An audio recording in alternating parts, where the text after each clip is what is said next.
Buenas tardes. Voy a empezar a pasar lista, ¿vale? Ambrosio Zúñiga.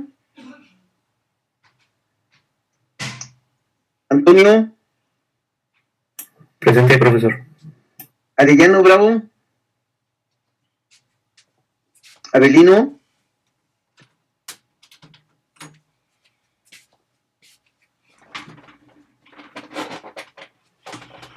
Cadena. Presente, profesor. Buena tarde. Hola, buenas tardes.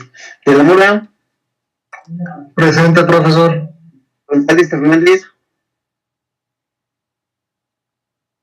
Hernández Cruz. Presente, profesor. Herrera. Presente. Buenas tardes. Hola, buenas tardes. López Campiña. Lugo. Presente, profesor. Buenas Martínez. tardes. Buenas tardes. Martínez Bernal. Mejía Maldonado. Ordóñez Carrasco. Osorio Pérez. Presente, Osorio. Buenas tardes. Buenas tardes. Páez. Buenas tardes, profesor. Presente, Páez. Buenas tardes. Pérez González. Ramírez Jiménez. Ruiz Ignacio. Ruiz Munguía. Aquí, profe, presente Ruiz Munguía. Hola, buenas tardes. Ruiz Rodríguez. Presente, profesor. Hola, Sánchez Flores. Suárez González. Trujillo Sánchez. Presente, buenas tardes. Hola, buenas tardes. Centeno Molina. Presente, profesor, aquí. Hola, buenas tardes. Bueno, vamos a iniciar aquí pues la condición es, aunque seamos los que seamos, hay que continuar, ¿no? Espero que se encuentren bien. Acordamos que les iban a revisar los dos videos de la colección Clio, y pues la idea es seguir comentando, ¿no? Estas circunstancias que están pasando al término de lo que es el periodo de la década de los años 70, y lo que está sucediendo en México, ¿no? De manera particular. Entonces, lo más sobresaliente, sin lugar a dudas, viene a establecerse lo que tendrá a ser pues, todo el conflicto estudiantil que vive en México a raíz de los años 60. En realidad, los movimientos estudiantiles es un signo claro del proceso de deterioro político que vive el país, y en donde curiosamente dicen los analistas cómo es un sector, no digamos, si no privilegiado, sí por lo menos en ese momento que pertenece fundamentalmente dentro de los sectores medios, pues bueno, tiene esta posibilidad de poder manifestarse en el contexto de este gobierno que está pues viviendo una crisis de autoritarismo, una crisis de credibilidad política, y en donde se cuestiona el papel que tiene en la apertura de los cauces democráticos que pues demandan ese aumento de la población, ¿no? Toda la década de los años 60 en el mundo y de manera particular en México decíamos que hay un crecimiento económico pues importante, y pese a eso se manifiesta este tipo de movimientos en diversas naciones, ¿no? Y curiosamente, digo, está Francia, está Estados Unidos, y también en el mundo socialista, Checoslovaquia fundamentalmente, manifestando estas circunstancias, ¿no? Es decir, la gente está teniendo un cambio de carácter ideológico a raíz de las guerras, a raíz de los conflictos después de la Segunda Guerra Mundial. Pues ya no hay guerras mundiales, pero sí hay guerras, vamos a decir, regionales. Y la confrontación este y oeste también manifiesta todo un periodo de lucha, ¿no? En América Latina, prácticamente desde que se termina el conflicto mundial, se van a generar muchos gobiernos de carácter militarista, de dictadura militar, ¿no? Está Argentina, está Chile, está Brasil, en donde se viven dictaduras, lo mismo que en Cuba. Cuba tiene la posibilidad de generar su revolución que inicia en el 59, es el triunfo de la revolución cubana, y se convierten en un símbolo para muchas naciones, ¿no? Los propios mexicanos, quien haya leído un poco sobre el Che Guevara, sabrá que la formación de la guerrilla y cómo practican y cómo se arma tanto Castro como el Che Guevara lo hacen en México, ¿no? Apoyado por el gobierno de de mexicano, y que está finalmente pues impulsando toda una perspectiva de carácter supuestamente democrático. Entonces, es curioso pues el tipo de cosas que están sucediendo a nivel político en el mundo, y cómo va a tener, digamos, una repercusión en México, exigiendo, yo insisto, esta parte central que significa un cambio de carácter democrático. Pudiéramos discutir un poco qué tan importante es, ¿no? ¿Qué es mejor, tener auge económico o tener libertades democráticas, ¿no? Participación política. Y yo creo que cambia en muchos sentidos la apreciación que se pueda tener de ello, ¿no? Imaginen una casa en donde ustedes fueran libres, pero pues vamos, los conflictos o los problemas económicos fueran de, de, de cierto nivel, ¿no? O que haya crisis, ¿no? De carácter económico. o al revés, ¿no? Tener una estabilidad económica bastante amplia, tener, entre comillas, todo lo que quieren de manera material, pero no tener ningún tipo de libertad, ¿no? Ni de autonomía. Es preferible, ¿no? En este contexto. Entonces, cuando se analizan a nivel social este tipo de problemas, pues resulta, la verdad es que bastante interesante. Obvio, en materia de política, cuando se pide libertad y participación política, también se aspira y también se pide por estabilidad económica, ¿no? Casi todos los movimientos que hablan sobre democracia están vinculados con esta condición, ¿vale? Entonces, bueno, ahí está el movimiento, ahí está el video. Me gustaría que pudieran hacer algunas observaciones de manera general, lo que les llamó la atención, algunos aspectos que quizás pudiéramos discutir o que tengan alguna duda, ¿no? O algo que les llame la atención, pues lo tratamos de comentar, ¿vale? Entonces, pues les dejo la palabra, no sé quién quiera participar. Y pues adelante pues con las participaciones. ¿Quién gusta empezar? Si gusta, podrá participar yo, profesor. Como tú gustes, Paez. Claro que sí, me gusta a mí. Bueno, en este caso me gustaría más hablar del video que más me llamó la atención, que fue el de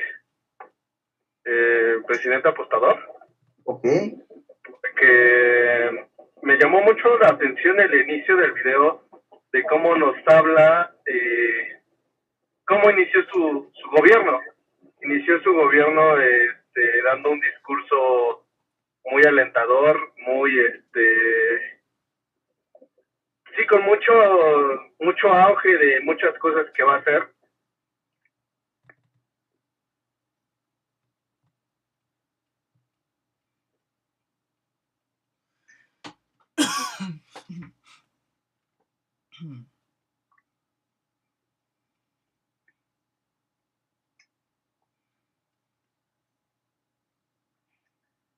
Parece ser que se desconectó Paez. No sé si guste alguien.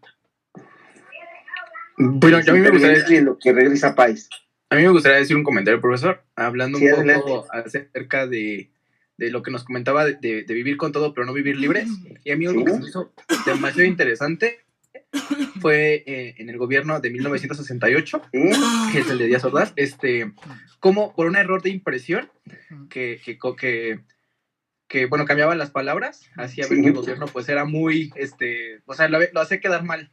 Y como hoy en día pueden criticar tanto el que según el presidente es autoritario, cuando en esa ocasión, por ejemplo, debido a orden presidencial, dijeron se cierra el periódico y no hay más.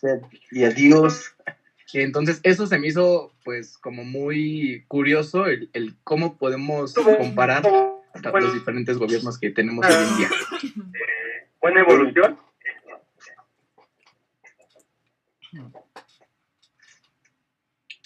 Perdón, Paez, le dimos la participación a Alejandro. Vamos a permitir que termine, ¿vale? A ver si ahorita nos ayudas otra vez con tu participación.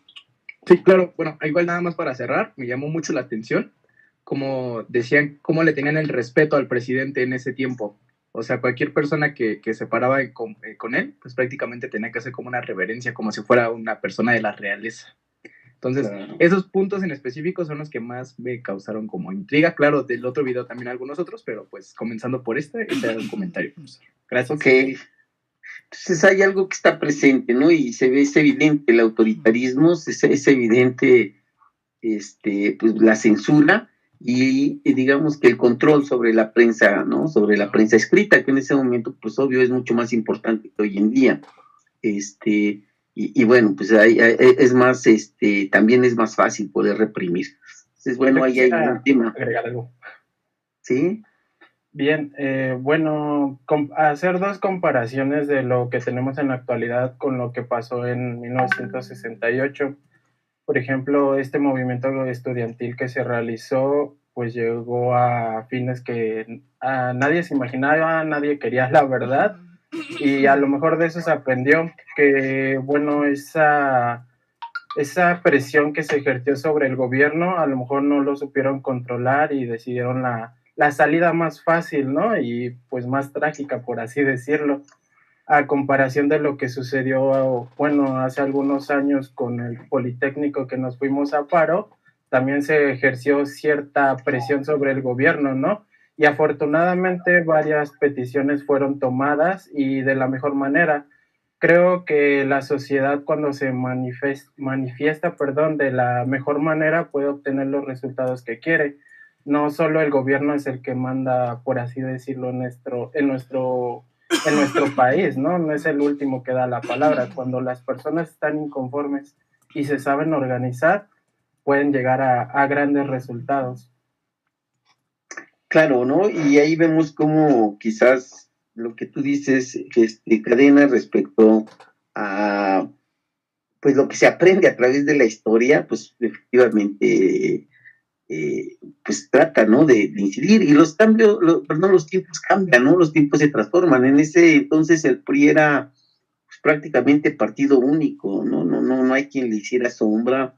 Y en cambio, en el 2014 ya es otra la realidad, ¿no? Ya el cuestionamiento hacia los partidos, pues es impresionante y es obvio que una represión en cualquier sentido, a un nivel amplio, como lo fue, por ejemplo, lo de Ayotzinapa, pues finalmente tiene un resultado político que afecta a los partidos. Y entonces, obvio, ¿no? Se cuida mucho más en tratar de, o en hacer procesos que la sociedad los critique. Y bueno, pues forma parte de ese contexto y de esa realidad. Finalmente, me parece que el Estado aprende, ¿no? Aprende, y la sociedad también. Entonces, pues se van gestando, ¿no? Nuevas posibilidades, ¿no? Y además algo que es real es que cuando hay luchas, vamos a decir que son justas, pues tarde que temprano sale a relucir, pues digamos que la razón, ¿no? Y en el caso de los Politécnicos del 2014, yo creo que la razón estaba de este lado, ¿no? Del lado de los estudiantes. Entonces, pues bueno, está ahí y son ejemplos, me parece, ¿no? Que se van aprendiendo a lo largo de este proceso de lo que significa. Ok, no sé si alguien más o retornamos con Pais. Digo, para seguir con los temas. A mí, prof, bueno, una cosa que también quisiera como que comentáramos, es que dicen que al final del video de Ordaz, dice que México es uno antes de Tlatelolco y otro después de Tlatelolco. Entonces, ¿qué es lo que cambió con ese episodio?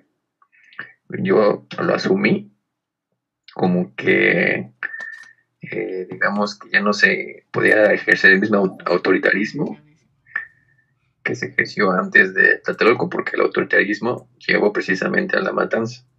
Okay. Entonces, no sé si se refiere a que fue un paso como para que hubiera una democracia o un avance hacia la democracia, dejando atrás un poco todo este periodo autoritario.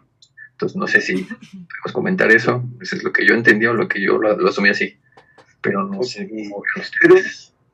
Pero, en términos, no sé, así generales, Eduardo, hasta aquí, o sea, ¿tú cómo lo asumes? ¿Crees que sí haya contribuido para que este país se democratizara? ¿O de plano quizás sea intrascendente, vamos, que lo que se realizó, lo que pasó, pues quizás, si lo digo de esta forma, con el 68 se supone que contribuye al proceso democrático.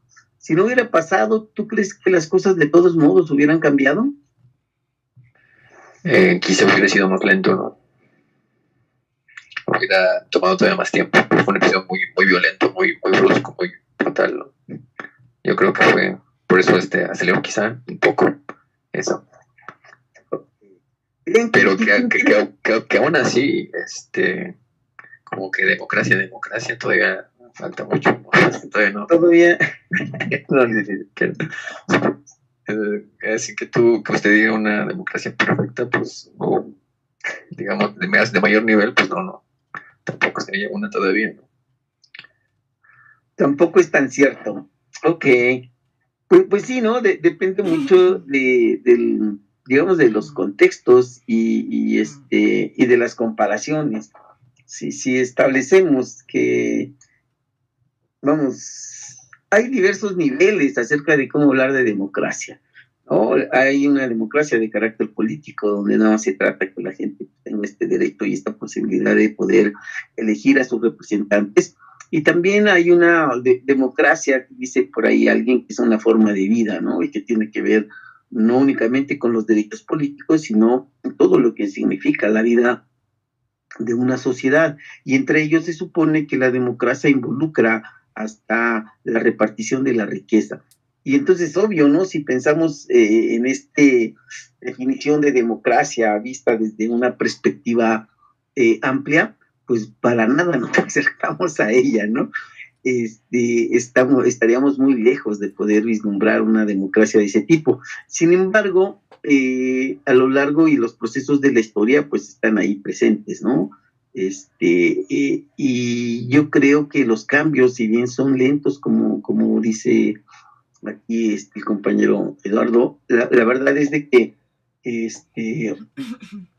pues son, digamos, que contribuciones que en todos los procesos de crisis la gente va aprendiendo, ¿no? Y cuando se va consolidando, se van madurando procesos, pues entonces es cuando se dan los cambios verdaderos, no sé si me doy a entender, ¿no? Hoy en día pudiéramos pensar que hay mayor democracia en materia política. Yo considero que sí, ¿no? Que finalmente estos procesos de las elecciones y de los representantes políticos, finalmente es algo que es más real que antes, por decirlo de alguna forma, ¿no? Que sí se ha ampliado ese proceso. Y sí, porque incluso en el video de ahí en el que se prende Clio, se le entrevistaban a las personas, y las personas, no me acuerdo si fue el primero o el segundo video, pero es más o menos la misma época. Sí. Las personas se asumían como que no tienen libertades, o sea, de plano decían, ¿usted considera que vive en un país libre? Y las personas decían, no, o sea, aquí no hay tanta apertura, ¿no?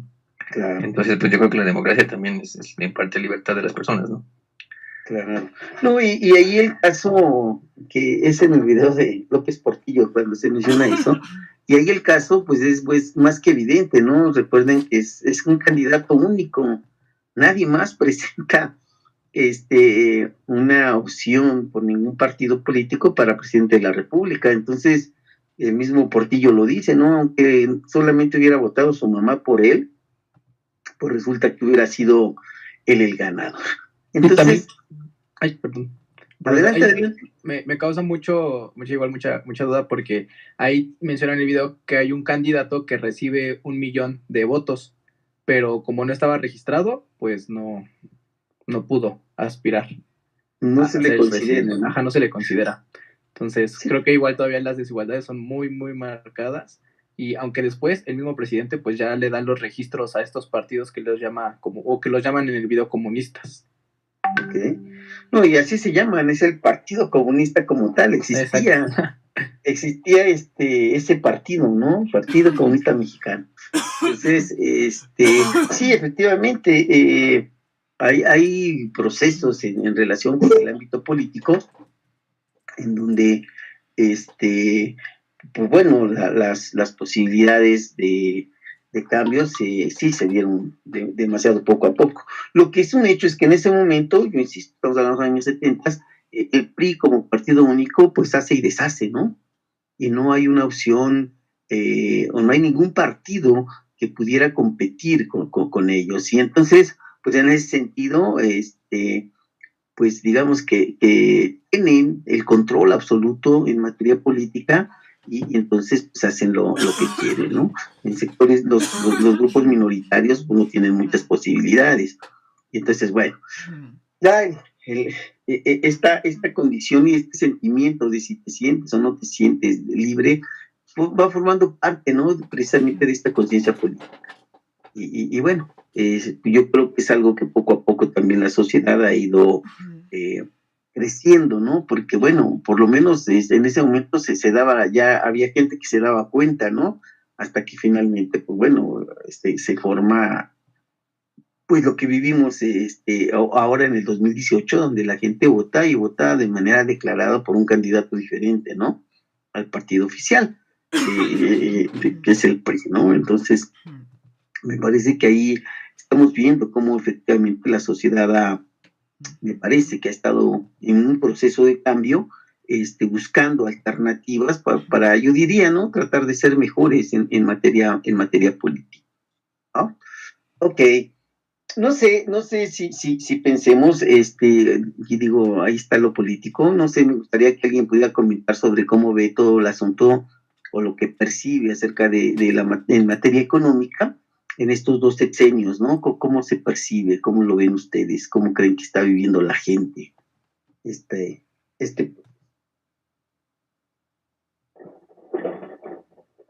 Pues yo considero que para este sexenio la gente piensa que quiere vivir de los programas sociales que nuestro presidente pone, porque, bueno, yo considero en esa parte que, por lo que sé, que algunos algunos programas importantes fueron recortados según el presidente, porque había mucha corrupción en estos. Y para entregar el dinero, según él, de alguna manera más directa, donde pues yo no veo esa realidad como él lo comenta. Más sin en cambio sí he percibido que mucha gente que tenía de los programas anteriores pues, se ha visto afectada por esos recortes. Aunque parece que ya no, bueno, me parece que estás hablando del sexenio actual, ¿no? Y estoy pensando en la descripción de lo que vieron en los videos, ¿no? La idea es ver esa parte, cómo perciben ustedes que la gente está viviendo el momento económico, ¿no? En los videos, país. Con referente a lo del video, pues por ejemplo, el del presidente apostador habla de que económicamente inició bien, pero una vez que empieza a recibir, pues digamos que las ganancias por el petróleo, pues fue cambiando. Pues ahora sí que se fue corrompiendo. Bueno, eso más bien que despilfarró, ¿no?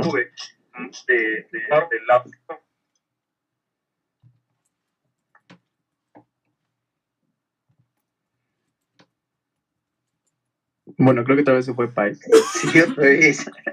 Pero yo igual me gustaría comentar algo de eso. Porque nos habla... Ay, creo que se va y viene. Pero a mí algo que me gustaría puntualizar es cuando el presidente López Portillo dice que él era un macho y que tomaba como mucho que él veía. o sea, el carácter de que por ser macho él no se iba como a rajar. Entonces él cómo lo presentan inclusive en el video de una persona que se ejercita, que está arriba de caballo, así como si fuera un dios al principio del video.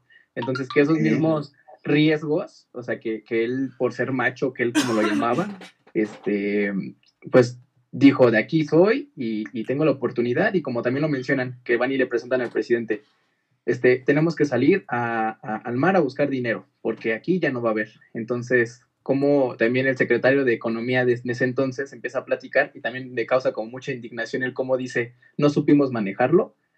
Digo, por lo menos supieron que no lo hicieron bien, pero como me da risa como dicen que cuando fueron a una convención, no recuerdo el nombre, pero que todos los banqueros internacionales les ofrecían cada vez una mejor, pues por mencionarlo, tasa de interés o una mejor deuda. Entonces, eso se me hace como muy interesante, que hoy en día pues no es como tan de esa manera, y no concibo que en México haya podido pasar algo así. La verdad, como que se le ve muy, muy lejano, y cuando mencionan el tipo de cambio, completamente exorbitante. Entonces, para mí eso es como que lo más interesante del tema de economía. Y además, que supuestamente empezó sus políticas muy austeras, ¿no? O sea, que según él no iba a ser casi lo justo, apretarnos el cinturón, como dicen. Y cuando llegó la gallina de los huevos de oro, órale, a despilfarrar. Exacto, y cuando terminaron con el déficit, yo no me imagino un secretario de Economía tener que ir a Nueva York a decir que no tienen dinero para pagar. O sea, se le la cara de vergüenza. Para que les prestaran dinero, ¿no? Para sus... Exacto. Para los intereses. Sí. Y no, eso es parece como lo que dice Krauss, ¿no? Parece una tragicomedia, ¿no? Es trágico, pero a la vez da risa, ¿no? Entonces es impresionante el caso. Y lo que dice, me parece que eso es lo que se maneja de que finalmente es una crisis que no tiene precedente histórico, ¿no? En ningún lado en el mundo. Sí, hoy que 17%, ¿no? De hecho, decían que ni los países en guerra tenían ese problema. Exacto, ¿no? En los países que vivieron la Primera o la Segunda Guerra Mundial y demás, llegaron a tener ese estado, de esa condición económica, ¿no? Entonces, yo insisto, es trágico como nación, pero a la vez me parece que es motivo de cuando está narrando la forma en que el secretario dice las cosas, ¿no? En fin, pues ahí está, y yo vuelvo a insistir, me parece que hay dos momentos esenciales, ¿no?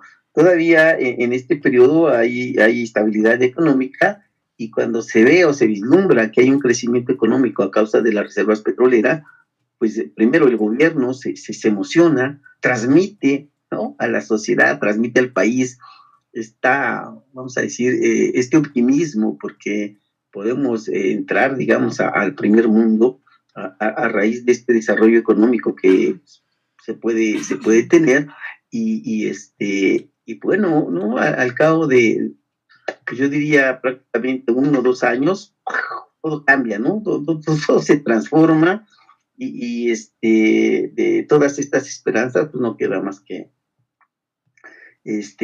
pues todo lo contrario, ¿no? Entonces, esta situación, ¿cómo se la imagina que la está viviendo el pueblo, ¿no? Esta circunstancia, ¿cómo creen que la viva el pueblo? ¿Se la imaginan? Si se la imaginan ustedes, ¿cómo reaccionaría? Pues yo estoy muy enojado, ¿no? O sea, teniendo tanto, no haber aprovechado. Bueno, la verdad, no sé si por lo estaba realmente informado de lo que estaba pasando, pero si no, pues yo sentiría que me estarían vendiendo cuentos, ¿no? Ahí, vendiendo humo, ¿no? Ahí me están engañando, me están diciendo algo que no está ahí, me están viendo la cara, ¿no? Si yo fuera pueblo, así lo vería. Que están jugando nada más con la ilusión de que vamos al primer mundo y todo eso, pero realmente nunca cristalizó en algo real, o en algo que se viera. Bueno, supuestamente hubo proyectos y empresas, creo, por lo que vi. Sí. Pero no sé cuántas se acabaron, no sé cuántas siguieron, no sé si después de eso, pues a lo mejor sí se dieron abajo algunos, ¿no? A ver, no sé. Pero bueno, ¿entendieron lo que sucede con la crisis del petróleo? ¿Quién me lo puede explicar? Yo. Adelante. Bueno, yo entendí. Sí, claro. Se me hace muy interesante el cómo amenazaron el que tenían que comprar el petróleo, porque si no después ya no les íbamos a vender. Entonces yo creo que tener tanta seguridad fue lo que nos hizo que pues perdiéramos el control. Ok, pero entonces el problema que deriva en que México finalmente primero se endeude y después caiga en esta crisis que bueno, pues es impresionante, ¿no? Y que finalmente lleve a la quiebra, así, tal cual, a la quiebra del país en materia económica. Entonces, ¿cómo lo explicarían ustedes? Vamos a suponer que se le están platicando a sus nietos ¿Y cómo se la platicarían? Yo siento que fue obsesión del presidente en creer que el petróleo nos iba a sacar de la pobreza. Porque muchas veces, al parecer, se ve como que le indicaron de que el petróleo no iba a ser la solución, pero él creía que iba a ser esa la solución y que a final de cuentas, pese a que los otros países, bueno, creo que eran los Emiratos Árabes, que empezó a vender más barato el petróleo, creyó que aún así se iba a recuperar y que solo iba a ser un pequeño declive, lo que estaba sucediendo cuando el petróleo empezó a causar problemas con nosotros. Yo creo que eso fue, como digo, la obsesión de que el presidente dijo, esto nos va a sacar y no hay otra cosa, porque se ve que era una persona aferrada a sus decisiones. De hecho, todo el video, pues yo siento que lo que él creía que era la razón absoluta era lo que debería de ser. Eso fue el problema. Ok, ¿alguien más?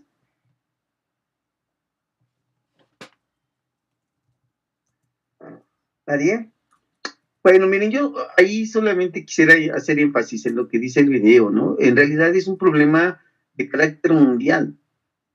Primero se presenta la decisión de los países petroleros árabes en reducir la producción de petróleo, ¿no? Esto lleva a que se eleven los precios a nivel mundial, ¿no? Y entonces el cambio que hay, no sé si lo recuerden, ¿no? De un barril de petróleo de $4 pasa a valer $40. Esto hace que todo el mundo quiera generar petróleo, ¿no? Y entonces pasa algo muy curioso, ¿no? México, Venezuela empiezan a descubrir sus reservas petroleras y entonces todo el mundo quiere invertir con ellos, porque si saben que si hay competencia acerca del petróleo, pues entonces el petróleo iba a bajar, ¿no? Pero esto con qué se aúna, esto con qué se junta, pues fundamentalmente con que se empiezan a generar nuevas fuentes de energía, ¿no? Y dice por ahí en el video, los países del primer mundo empiezan a buscar otras opciones, ¿no? Se empieza la energía pues, eólica, ¿no? Se empieza a generar el asunto de cómo generar electricidad a partir de otros medios. En fin, todo lo que hoy creo que está en auge, que es el asunto del uso del petróleo, perdón, de la energía solar, ¿no? Y todo esto junto son de las cosas que van a incidir para que finalmente el precio del petróleo baje. Y aunque no baja a los niveles históricos que se tenía, algo que pasa en contraposición es que se elevan, ¿no? Lo que son y se llaman las tasas de interés. Y esto en realidad, digamos que es una trampa de los países del primer mundo, ¿no? Porque es una decisión unilateral. Ahí no le preguntan al que debe, ahí, y eso de verdad también imaginen nada más lo que significa que ustedes estén pagando un préstamo con el 6% anual, ¿no? De interés, y les digan, ¿sabes qué? Que de ahora en adelante vas a pagar el 16% de interés. Entonces la deuda se eleva, ¿no? Y se eleva a cantidades también estratosféricas. Entonces, son varios factores que me parece que tendremos que comprender. Esto, aunado, digamos, a la ceguera, a la cerrazón que tiene este caso, el gobierno mexicano, pues son como que los elementos sustanciales, ¿no? Para poder comprender lo que pasa en el... Lo que quiero decir con esto es que no solamente el presidente, si hablamos de él, yo diría el gobierno mexicano, ¿no? Es el culpable de la crisis que se vive, ¿no? También, pues todas las instituciones a nivel internacional, toda la gente de los países del primer mundo, ¿no? Y estas posibilidades del desarrollo tecnológico que hacen, obvio, que se busquen nuevas fuentes de energía. Entonces, digamos, son varias las razones que tendremos que pensar, pero que finalmente, si ustedes se dan cuenta, otra vez, ¿quiénes son los grupos sociales que más padecen? Los que más sufren, diría por ahí alguien. ¿Quiénes son? Las clases bajas, los pobres, los de siempre. Sí, ¿no? Y ahí esto no cambia. Porque yo les puedo asegurar que la gente que vive las crisis, hay sectores que pese a esto salen favorecidos, ¿no? Los países exportadores de petróleo, híjole, con todo y sus crisis, y con todo que a lo mejor perdieron, pues no sé, X cantidades de dinero, pues finalmente se recuperaron, ¿no? Siguieron vigentes y pujantes. Digo, tan es así que Arabia Saudita es Arabia Saudita aquí en China y sigue teniendo una vida, o por lo menos la gente que es dueña del petróleo, pues impresionante, ¿no? De derroche en todos los sentidos, en fin. Entonces, esto sí también es algo que tendremos que estar considerando, ¿no? Las crisis económicas, las crisis como las que vive el país, también hay sectores que nacen. Por ejemplo, toda la gente que tuvo el chance de sacar dólares de México, de comprar dólares y de sacar su capital, y etcétera, de descapitalizar al país, digo, lo hicieron cuidando su interés. Pero todos ellos se enriquecieron de una manera impresionante, ¿no? Y muchos de esa gente estaba ligada al gobierno. No sé si me doy a entender, ¿no? Entonces, entender la crisis económica, la verdad es que a mí me parece que es algo bastante interesante y que vemos, me parece que es uno de los factores, lo que pasa durante el sexenio de López Portillo en materia económica, es uno de los factores básicos o fundamentales para poder entender lo que vivimos como nación, pues digamos, actualmente. Ahí se inicia la deuda desmedida, ¿no? Que en la cual dicen por ahí, todo el mundo estamos embarcados, ¿no? Entonces, es algo que yo quisiera pues, compartir, es una impresión, es que tendríamos que estar conscientes, ¿no? Hay el sistema económico capitalista trabaja dentro de un contexto en el que se generan este tipo de procesos en que sale beneficiado ciertos grupos, por lo regular los capitales más grandes, los capitales más fuertes, que afectan a naciones pobres, en las cuales se sigue sacando riqueza para ellos, y sin importar las consecuencias para el resto del pueblo, ¿no? Yo no sé si sea justo o injusto para la gente que maneja el capital. Lo que sí creo es que esto pues muestra una falta de humanismo, ¿no? Y de solidaridad con la mayor parte de la gente, ¿vale? Se establece dentro de este contexto. Entonces, me parece que por ahí estamos observando otra de las características que genera el sistema capitalista. Bueno, no sé si tengan alguna otra pregunta ahí o algún otro comentario respecto a esto.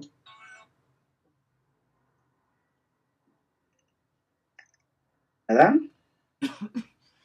Creo que no, profe. Creo que no, profe. Ok. Entonces, a ver, observamos algunos aspectos, ¿no? Este rollo de la democracia política, este rollo de, pues yo insisto, me parece que lo más fuerte y lo más impactante desde mi particular punto de vista es el aspecto económico. Pero entonces, yo diría un fenómeno que resulta central, no sé si ustedes lo perciban, va a ser la pérdida de legitimidad del partido en el poder, ¿no? Del PRI, ¿no? Que les preguntaran a ustedes cuáles son las causas para que el priismo perdiera popularidad y la gente empezara, digamos que, a renegar, a organizarse en contra de ellos. ¿Qué cosas son las que ustedes pueden notar? ¿Qué cosas contarían para poder decir que, pues bueno, estos son factores para que el gobierno haya perdido pues el poder y el control que tenía en la sociedad mexicana, para que los priistas finalmente pudieran haberse ido y la gente dejara de votar por ellos? Yo quisiera opinar. Adelante. Bueno, las principales causas que yo creo que hicieron que se fuera el PRI del poder, pues es el enriquecimiento de los políticos que pertenecen a su partido, la falta del compromiso con el trabajo hacia el pueblo, las falsas promesas que hacían sobre sus campañas, que todo iba a cambiar, todo iba a ser para mejor, los programas que ellos proponían pero jamás se llevaban a cabo, todos estos acontecimientos que hubo, por ejemplo, lo de Ayotzinapa, lo de a los niños con cáncer que les inyectaron agua, todas esas situaciones fueron demeritando a este partido político y sobre todo porque todos estos sexenios del que duró el PRI tuvieron como acontecimientos que de una u otra forma cambiaron a México, ¿no? Y aspectos muy importantes, desde matanza, fraude, robos, o sea, ha pasado por todo este partido político y yo creo fue desilusionando a su pueblo, ¿no? Y pues llegó el momento que, pues a lo mejor como nos abrimos más al mundo, a las nuevas tecnologías y demás, la gente sí está un poco más informada y pues decide cambiar, ¿no? Decide que ya no se va a dejar tanto como lo hacía antes, que estaban totalmente gobernados por un partido y lo que decía el partido era lo que se hacía. Ok, bien, bien, bien, muy bien. Bien, ¿algo más? ¿Alguien más que quiera comentar? No, yo, profe. Quiero opinar. Adelante.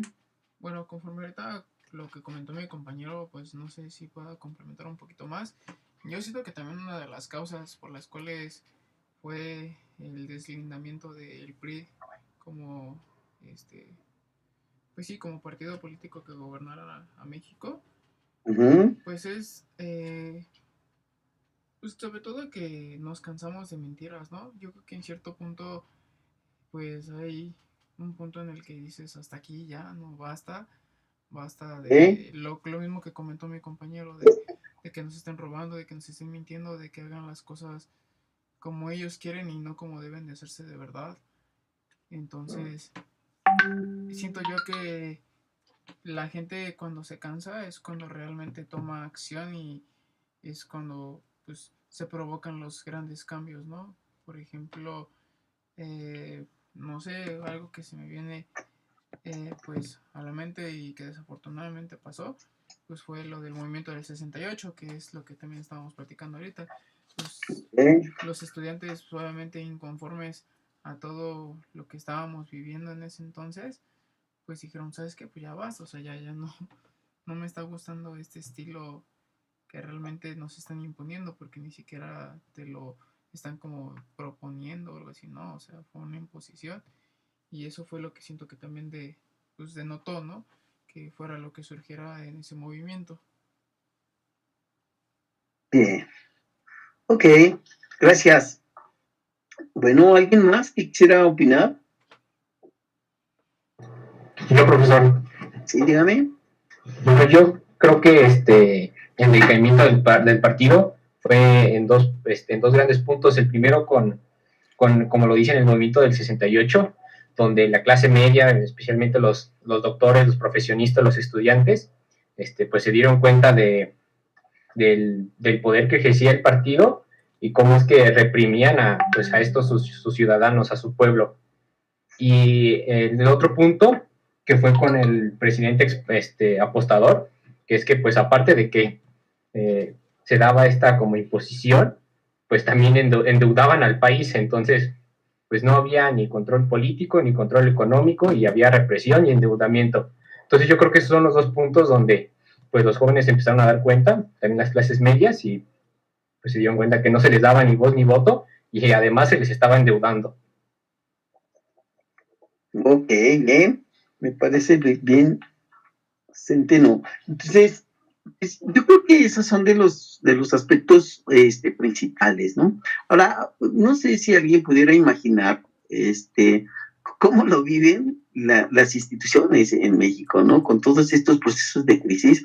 Por ejemplo, imaginen qué es de qué manera repercute, por ejemplo, en los servicios públicos, como es la salud, como son las escuelas, ¿no? ¿De qué forma creen que afecte todo ese tipo de problemática? Y hasta qué grado, finalmente, pues la sociedad lo padece, ¿no? ¿Quién pudiera comentar algunas cosas de estas? Lo que se imagina, digo, no es necesario que sea tan real, ¿no? Hoy estamos en crisis y tenemos problemas de salud y tenemos problemas económicos y con el COVID más. Entonces, quizás algunos de ustedes han padecido algunas cosas, ¿no? De esta circunstancia y más si han tenido necesidad de servicios de salud. En educación, pues ya no les comento nada, ¿no? Creo que lo estamos padeciendo en muchas, pues de muchas formas, ¿no? Quizás gente como ustedes que tiene ciertas posibilidades para poder conectarnos no sea tan evidente, ¿no? Pero bueno, también ahí pudiéramos hacer algunos análisis al respecto. Entonces, bueno, a ver, ¿quién me platica? A ver, ¿cómo se imagina que vive la gente las cosas, ¿no? Que la sociedad, ¿cómo cree que padece todo este proceso? ¿Ahorita en la actualidad, profe? Sí, o sí, no, digo, yo estoy pensando en el pasado, pero podemos hablar de la actualidad en ese sentido. Pues, Claro que sí. Pues bueno, yo siento que en la actualidad, tal cual lo estamos viviendo ahorita, pues siento que en general, en todos los aspectos, muchos la estamos viviendo mal. Y bueno, me atrevería a decir que uno de nuestros compañeros desafortunadamente la está viviendo peor de lo que nosotros nos podemos imaginar. Y pues realmente no veo yo, honestamente, yo, un apoyo como, pues no sé, en general de nuestros gobiernos. Ok, sí. De hecho, si hablas de apoyos, Ángel, sí hay un apoyo que está dando el gobierno, pero no sé qué lineamientos son los que se necesitan para solicitarlo. Si es el de Paymis, bro, no, porque igual, o sea, nosotros, bueno, la empresa en la que trabajo está registrada ante Hacienda, deduce impuestos y todo, y solicitamos ese apoyo precisamente pues para los trabajadores que tenemos, pues que son los que realmente más mal la están pasando, pues no tienen nada de ingresos. Y nos lo negaron porque, bueno, primero nos dijeron que porque no cumplíamos con todos los requisitos, y pues fuimos con nuestro amigo que es abogado, ya nos demostramos como tal que sí cumplíamos con todos los requisitos, y pues literalmente nos dijeron que no, que ya no había fondos para apoyar a las PYMEs, entonces así como de chale. ¿De qué se trata? Profe, yo creo que depende mucho a quién le pregunte, ¿no? Porque al igual que mucha gente le está pasando muy mal, está yendo muy mal, mucha gente a esto le favoreció. Por ejemplo, el e-commerce creció de una manera abismal. O sea, yo no había visto, ¿cómo explicárselo? Que tantos productos de internet se vendieran. O sea, sí conocí ya ese método y todo, y sí se estaba popularizando, pero con esto, esa es la principal manera de mucha gente de hacer su negocio. Entonces yo creo que esa pregunta también depende mucho a quién se la hagamos, porque igual que mucha gente le está padeciendo, mucha gente la está pasando de maravilla, y al contrario, está creciendo mucho sus negocios. Claro, no, en ese sentido el asunto de la economía, yo insisto, siempre es digamos, una postura que a unos les perjudica, pero a otros les conviene, ¿no? Y que finalmente esa es la forma como juega el capitalismo. Y lo digo así, que juega el capitalismo, ¿no? Entonces, así como que, ¿sabes? Ya te fue bien, pues, a ver cómo le hago, pero ahora me toca a mí. Y pues bueno, a quien gana, pues no le interesa lo que sufran los otros, ¿no? Y digo, esta es una parte que pudiéramos observar dentro de cómo funciona el sistema capitalista. Sin embargo, yo solamente de verdad les llamo la atención sobre el asunto de cómo tratamos de ser empáticos o sí, de cómo empatizar con la gente, ¿no? Digo, no es lo mismo alguien que no ha tenido ningún enfermo en su casa que la gente que lo ha tenido, ¿no? O la gente que ha sufrido algún deceso, ¿no? En su familia. Y tampoco es lo mismo de alguien que tiene recursos de salud que alguien que no los tiene, ¿no? Y desafortunadamente la mayor parte de la gente en este país, pues, no los tiene. Y a veces los servicios de salud públicos, pues la verdad es que dejan mucho que desear, ¿no? No siempre, ni no necesariamente. Digo, yo este año pasé por una crisis cardíaca y afortunadamente me trataron muy bien en el ISSSTE, ¿no? Que es donde tenemos los maestros al servicio del Estado, el servicio de salud. Pero yo vuelvo a insistir, no siempre las cosas suceden de esta manera, ¿no? Así como a mí me fue bien, pues conozco a mucha gente que le ha ido bastante mal. Entonces, aquí el asunto, yo, o sea, de verdad, lo que trato de hacer con esto y que ustedes pudieran pensar es la forma en que la gente en este país lo vive, porque nosotros podemos pasar o vivirla de X forma, pero los cambios que van a haber en el país está dado por lo que hagan las grandes mayorías y por lo que hacen la gente que está en el poder, ¿no? Esto es, digamos que las circunstancias esenciales, ¿no? Yo insisto, tenemos tres actores, lo económico, lo político y la sociedad en general.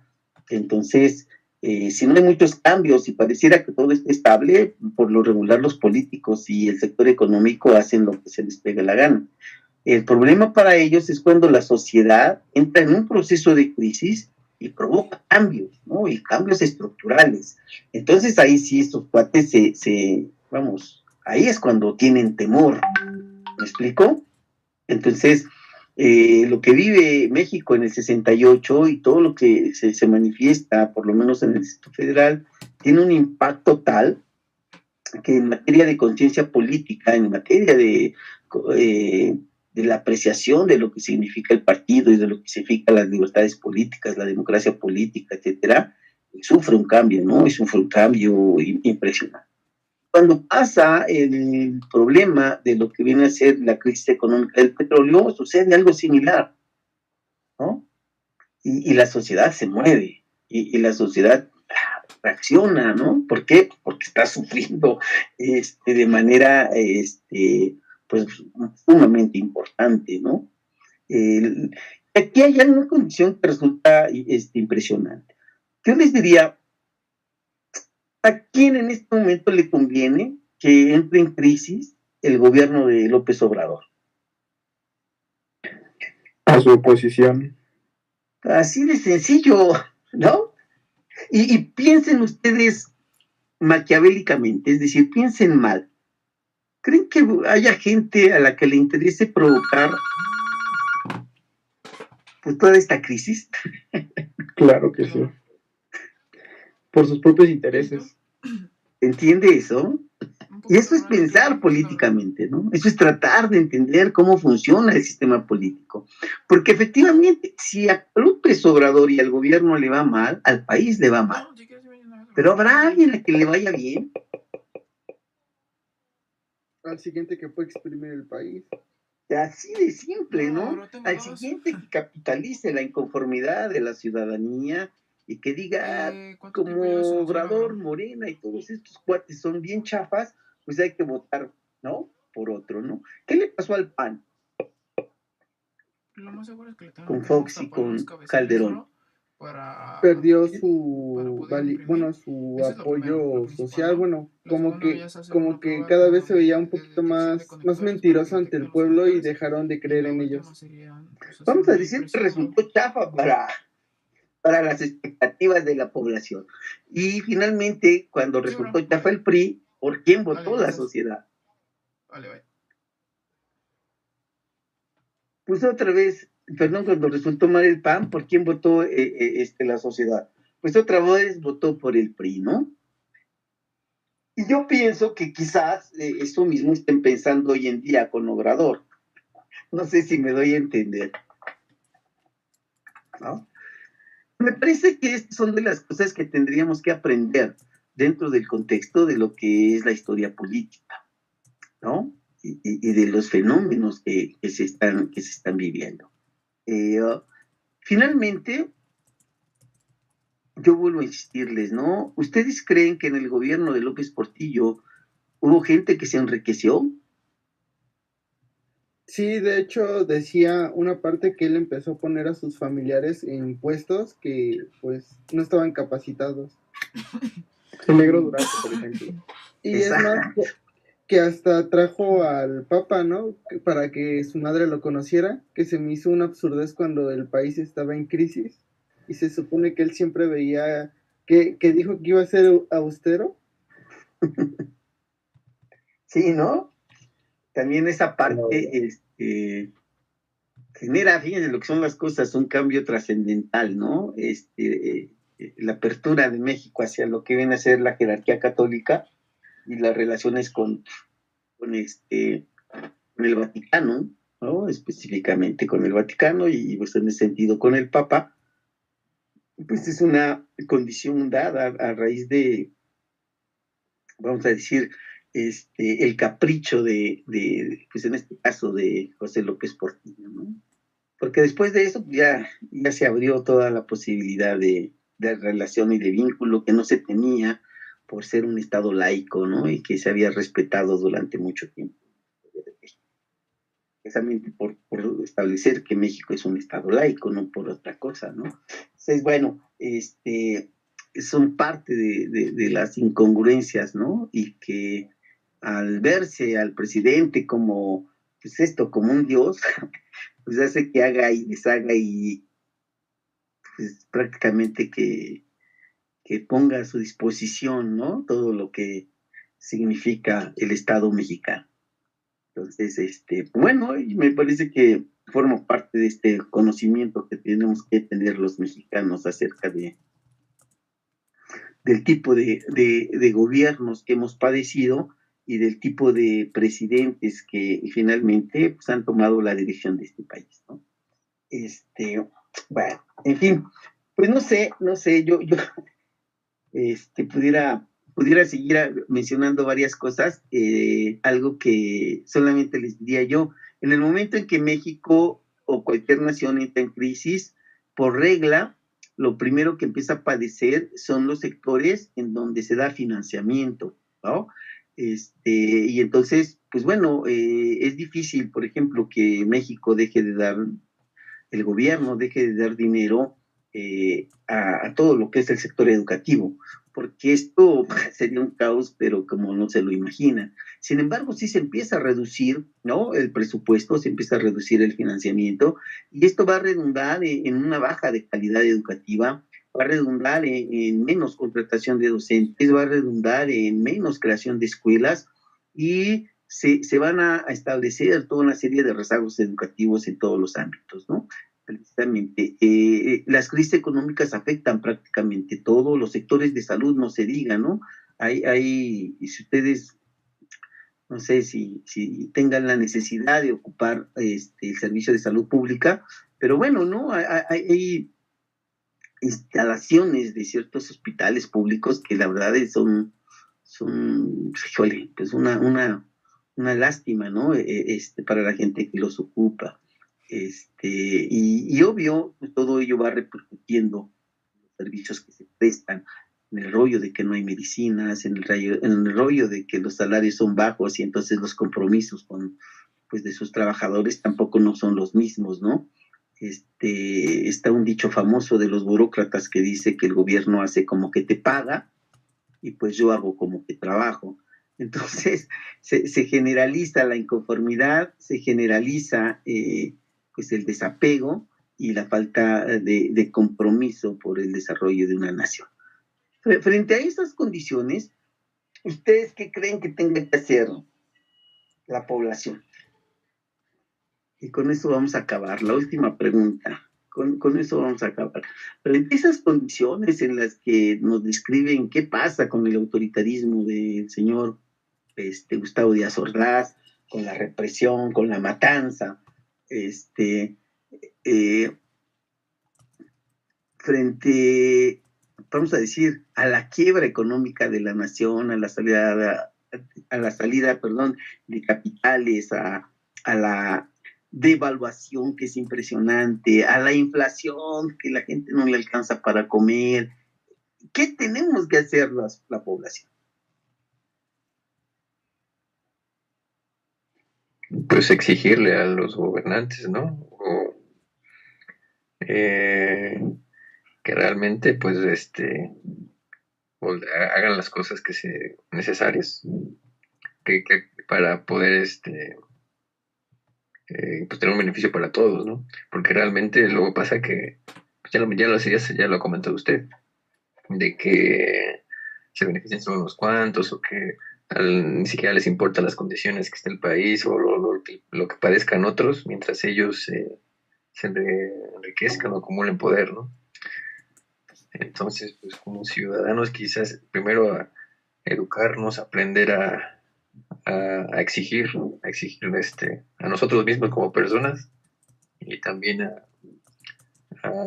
para poder saber qué pedir también, ¿no? Porque luego si nos vamos a alborotar sin ton ni son, sin tener ahí algo claro, pues tampoco, pero hay, no sé, informarnos para poder denunciar cosas concretas, cosas claras, ¿no?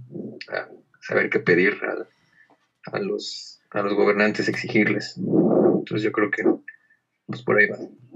Ok, pues gracias Eduardo.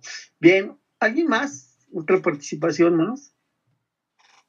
Yo creo que también que los presidentes, bueno, en el caso de Portillo decía que de joven nunca se vio como un político y no tuvo una educación política, ya está siendo político. Entonces yo creo que sería que saber elegir a nuestros representantes. Y también lo pensé porque nuestro país no tiene, se supone que las decisiones del presidente no son la palabra absoluta, que tiene que tener un consejo que apruebe y avale todas ese tipo de decisiones. Igual saber elegir a la Cámara de Diputados, no solo el presidente, porque a final de cuentas son ellos los que también aprueban las decisiones.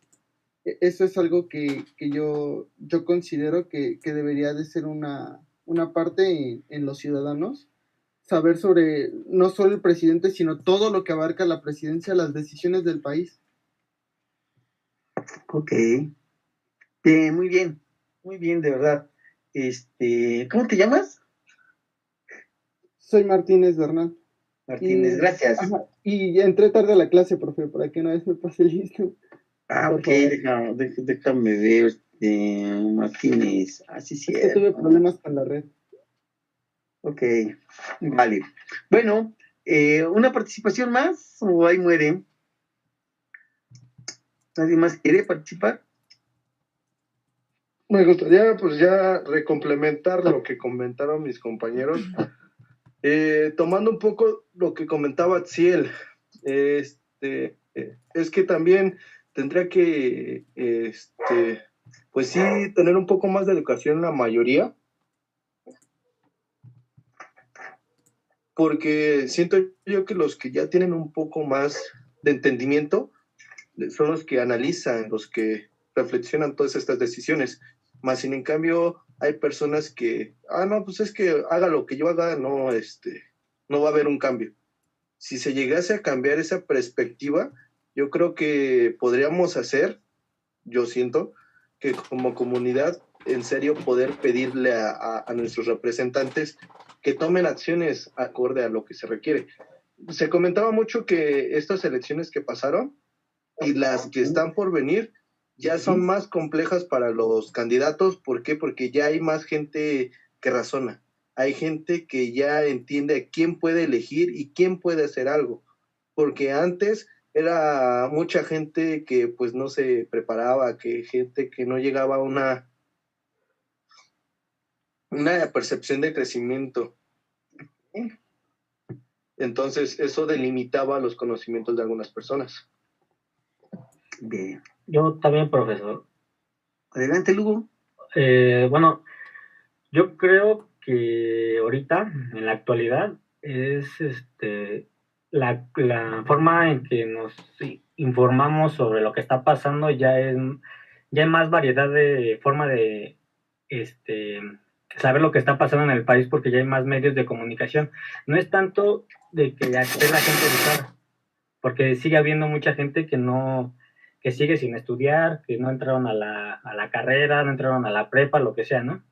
Entonces yo creo que lo principal y por qué la gente se está dando cuenta de lo que está haciendo el gobierno o de lo que no está haciendo es porque están los medios de comunicación, y hay más medios de comunicación que permiten esa información, porque anteriormente pues nada más lo que veíamos era la televisión, pero la televisión siempre ha estado, digámoslo así, manipulada por el gobierno. La televisión nada más te muestra lo que quieren que tú veas, pero no te muestran lo que es la realidad. Entonces ahorita ya, como ya hay más medios, como ya sean las redes sociales, por decir el YouTube o diferentes medios, que ya son con más libertad de expresarse sobre lo que está pasando en el país. Entonces yo creo que más que nada es eso, porque la gente ya se está cansando de lo que está haciendo los gobernantes. Y otra cosa es de que igualmente no estamos, no tenemos los conocimientos suficientes sobre la política para nosotros exigir, así como exigir nuestros derechos y las obligaciones, lo que es del gobierno. Entonces, bueno, ese es mi punto de vista, de que son los medios de comunicación los que ahorita ya nos permiten estar más enterados de lo que sí y de lo que no se está haciendo. Ok, bueno, pues gracias, Lugo. Ok, miren, pues muchas gracias por sus colaboraciones, sus opiniones. Me parece que lo interesante de la clase, me parece que va con eso, ¿no? Solamente quisiera, digamos que orientar un poco. Yo creo que el conocimiento que cualquier persona tiene, lo que nos debería de servir es para poder actuar, ¿no? Así como hay una definición en donde se dice que la ingeniería nos sirve para cambiar y transformar nuestra realidad. Me parece que todo tipo de conocimiento debiera de poder incidir en ello, ¿no? Me parece que el hecho de que se vea este tipo de asignaturas con poca seriedad y que no se profundicen los análisis que pueden ustedes hacer, me parece que hace que se pierda un poco la conciencia de las posibilidades que como sociedad tenemos, ¿no? Entre más gente pudiera hacer conciencia y análisis de lo que pasa en la historia, me parece que pudiéramos tener más elementos para poder actuar y decidir qué hacer. Como sociedad, obviamente, ¿no? Lo que me parece que muchos tendríamos que hacer es una participación más activa, ¿no? Y más decidida en los procesos. Y no necesariamente de carácter político. Dicen por ahí que el mundo puede cambiar si cada quien hace bien lo que le toca hacer. Y entonces, pues bueno, creo que de ese esquema nadie nos escapamos. Y creo que todo el mundo tendríamos que, conocer la historia para saber y tener un poco de conciencia sobre lo que se ha hecho con esta nación y después pues poder hacer propuestas de cambio, ¿no? Estar organizados y pues hacer de manera consciente, por lo menos quizás hasta lo más sencillo, que es elegir a nuestros representantes. Vale, pues ahí le voy a dejar, ahí van teniendo materia para hacer el próximo ensayo, entonces ojalá que hagan anotaciones o que por ahí se acuerden, ¿no? Son de las cosas que yo insisto, me parece que son ideas que me parece válidas dentro del análisis de nuestra realidad, ¿no? Del pasado de nuestra realidad. Ok, pues si no tienen otra cosa que decir, que tengan excelente, ya casi noche, ya está oscureciendo más temprano. Entonces, pues pásenla a todo dar, ¿vale? Cuídense mucho y que pues tengan una excelente noche. Nos vemos la próxima clase, tenemos exposición, si no, que no se les olvide, ¿no? Para el equipo que le toque exponer. ¿Vale? ¿Algún comentario, alguna pregunta? Creo que no, profe. Creo que no, profe. Ok, pásenla a todo dar. Gracias. Gracias. Hasta luego. Hasta luego, profesor. Buenas noches.